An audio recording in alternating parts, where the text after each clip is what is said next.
Hi friends, ಅಡುಗೆ ಸವಿರುಚಿ ಚಾನಲ್ಗೆ ಸ್ವಾಗತ.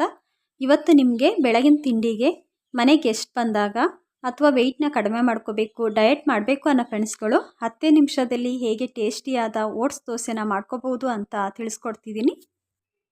ಹಾಗೆ ಫ್ರೆಂಡ್ಸ್, ನೀವೇನಾದರೂ ನನ್ನ ಚಾನಲ್ನ ಸಬ್ಸ್ಕ್ರೈಬ್ ಮಾಡ್ಕೊಂಡಿಲ್ಲ ಅಂದರೆ ಇವಾಗಲೇ ಚಾನಲ್ನ ಸಬ್ಸ್ಕ್ರೈಬ್ ಮಾಡ್ಕೊಳ್ಳಿ. ಸೈಡಲ್ಲಿ ಬೆಲ್ ಐಕನ್ ಇದೆ, ಅದರ ಮೇಲೆ ಕ್ಲಿಕ್ ಮಾಡಿ ಆಲ್ ಸೆಲೆಕ್ಟ್ ಮಾಡಿ. ಆವಾಗ ನಾನು ಮಾಡೋ ಎಲ್ಲ ವೀಡಿಯೋದ ನೋಟಿಫಿಕೇಷನ್ ನಿಮಗೆ ಸಿಗುತ್ತೆ. ಹಾಗೆ ವಿಡಿಯೋನ ಕೊನೆ ತನಕ ಮಿಸ್ ಮಾಡ್ಕೊಳ್ಳದೆ ನೋಡಿ. ಮೊದಲಿಗೆ ದೋಸೆ ಮಾಡೋದಕ್ಕೆ ನಾನಿಲ್ಲಿ 1 ಕಪ್ನಷ್ಟು ಓಟ್ಸ್ ತೊಗೊಂಡಿದ್ದೀನಿ. ಇದನ್ನು ಮಿಕ್ಸಿಗೆ ಹಾಕಿ ಚೆನ್ನಾಗಿ ಪುಡಿ ಮಾಡ್ಕೋಬೇಕು.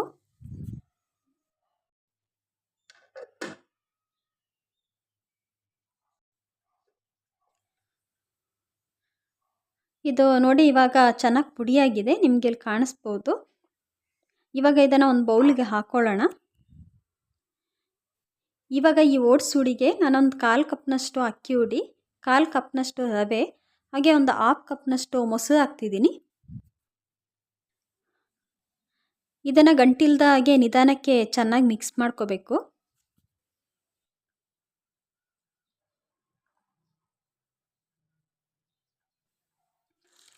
ದೋಸೆ ಹಿಟ್ಟಿನ ಹದಕ್ಕೆ ಎಷ್ಟು ಬೇಕೋ ಅಷ್ಟು ನೀರು ಹಾಕ್ಕೊಂಡು ಗಂಟಿಲ್ದ ಹಾಗೆ ಇದನ್ನು ಚೆನ್ನಾಗಿ ಮಿಕ್ಸ್ ಮಾಡ್ಕೋಬೇಕು.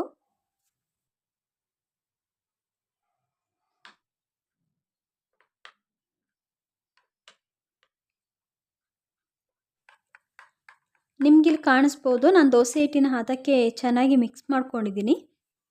ಇದಕ್ಕೆ ಒಂದು 1/2 ಟೀ ಸ್ಪೂನಷ್ಟು ಜೀರಿಗೆ, 1-2 ಹಸಿಮೆಣಸಿನ್ಕಾಯಿನ ತುಂಬ ಚಿಕ್ಕದಾಗಿ ಕಟ್ ಮಾಡಿ ಹಾಕ್ತಾಯಿದ್ದೀನಿ.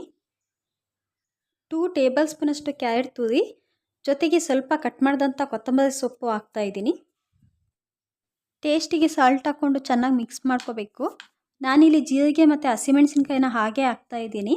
ನೀವು ಬೇಕು ಅಂದರೆ ಎಣ್ಣೆಗೆ ಜೀರಿಗೆ ಮತ್ತು ಸಣ್ಣದಾಗಿ ಕಟ್ ಮಾಡಿದಂಥ ಹಸಿಮೆಣಸಿನ್ಕಾಯಿ, ಸ್ವಲ್ಪ ಸಣ್ಣದಾಗಿ ಕಟ್ ಮಾಡಿದಂಥ ಕರಿಬೇವಿನ ಸೊಪ್ಪು ಹಾಕ್ಕೊಂಡು ಫ್ರೈ ಮಾಡಿಕೊಂಡು ಅದನ್ನು ನೀವು ದೋಸೆ ಹಿಟ್ಟಿಗೆ ಮಿಕ್ಸ್ ಮಾಡ್ಕೊಳ್ಳಿ. ಯಾವುದೇ ಅಕ್ಕಿ ನೆನೆಸೋದೆ, ಅಕ್ಕಿ ಉದುಕ್ಸೋದೆ ದೋಸೆ ಹಿಟ್ಟು ರೆಡಿಯಾಗಿದೆ. ಇದನ್ನು ಒಂದು 10 ನಿಮಿಷ ಹಾಗೆ ಬಿಡೋಣ. ನೀವು ಬೇಕಿದ್ದರೆ ಇದಕ್ಕೆ ಸಣ್ಣದಾಗಿ ಕಟ್ ಮಾಡಿದಂಥ ಈರುಳ್ಳಿನ ಕೂಡ ಹಾಕೋಬೋದು. ಈಗ ಕಾವಲಿನ ಒಲೆ ಮೇಲೆ ಕಾಯಕ್ಕಿಟ್ಟು ಕಾವಲಿಗೆ ದೋಸೆ ಹಿಟ್ಟು ಹಾಕಿ ನಾನು ಸ್ಪ್ರೆಡ್ ಮಾಡ್ತಾಯಿದ್ದೀನಿ. ಜಾಸ್ತಿ ಸ್ಪ್ರೆಡ್ ಮಾಡೋದಕ್ಕೆ ಹೋಗಬೇಡಿ, ಇಲ್ಲಿ ಕಾಣುತ್ತಲ್ಲ ಹೀಗೆ ಲೈಟಾಗಿ ಸ್ಪ್ರೆಡ್ ಮಾಡ್ಕೊಳ್ಳಿ. ಮೇಲ್ಗಡೆ ತುಪ್ಪ ಅಥವಾ ಎಣ್ಣೆ ಹಾಕ್ಕೊಂಡು ಮುಚ್ಚಳ ಮುಚ್ಚಿ ಬೇಯಿಸ್ಕೊಳ್ಳಿ.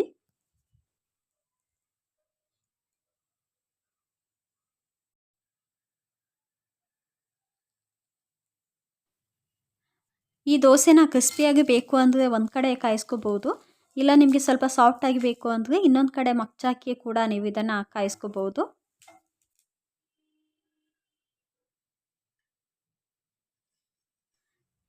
ಇವಾಗ ಬಿಸಿ ಬಿಸಿಯಾದ ಅಷ್ಟೇ ಟೇಸ್ಟಿಯಾದ ಓಟ್ಸ್ ದೋಸೆ ರೆಡಿಯಾಗಿದೆ. ಈ ದೋಸೆ ತೆಂಗಿನಕಾಯಿ ಚಟ್ನಿ, ಟೊಮೆಟೊ ಚಟ್ನಿ ಜೊತೆ ತಿನ್ನೋದಕ್ಕೆ ತುಂಬಾ ರುಚಿಯಾಗುತ್ತೆ.